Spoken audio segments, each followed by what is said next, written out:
Bismillahirrahmanirrahim. Hello friends, Assalamualaikum. Welcome back to Genius Language Club at English with Arfamis. I'm Sarika from Chattogram. So friends, আমাদের অসুখ হলে তো আমরা ডাক্তারের চেম্বারে যাই। এবার ডাক্তারের চেম্বারে যাওয়ার পর ওরা আমাদের অসুখ দেখে বলে আমাদের কি অসুখ হয়েছে। এবার তারা আমাদেরকে বলল আপনাকে তো আমি গাইনোকোলজিস্টের কাছে রেফার করলাম। এবার আমরা কিভাবে বুঝবো যে গাইনোকোলজিস্ট এটা কিসের ডাক্তার? চলো সেজন্য আমরা ডাক্তারের কিছু নাম জেনে নিই, বিভাগ জেনে নিই। Doctor of heart, cardiologist, doctor of skin, dermatologist, doctor of bone, orthopedic, doctor of brain, neurologist,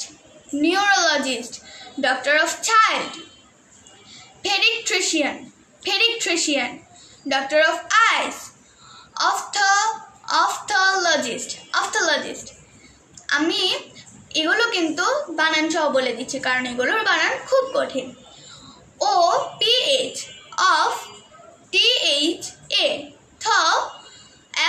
LO GIST logist। আমরা সবসময় জির উচ্চারণ গ এর মতো করি, কিন্তু এখানে আমাদেরকে জের জায়গায় আমাকে এখানে জি ব্যবহার করতে হবে জিস্টের সময়। তারপর doctor of teeth, dentist, doctor of kidney, nephrologist, doctor of surgery, surgeon, doctor of cancer, oncologist, doctor of mind, psychologist, doctor of woman কে আমরা গাইনোকোলজিস্ট বলতে পারি।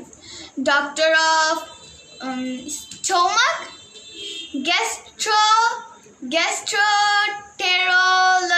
gastrologist. This is too big. Gastrologist. তারপর doctor of lungs, pulmonologist, doctor of ears, otolaryngologist, OTOLA RY রে N আমরা এনটাকে silent করে দিব। LOLogist, otholarylogist, doctor of animal, veterinarian. So that's all for today. Allah Hafiz.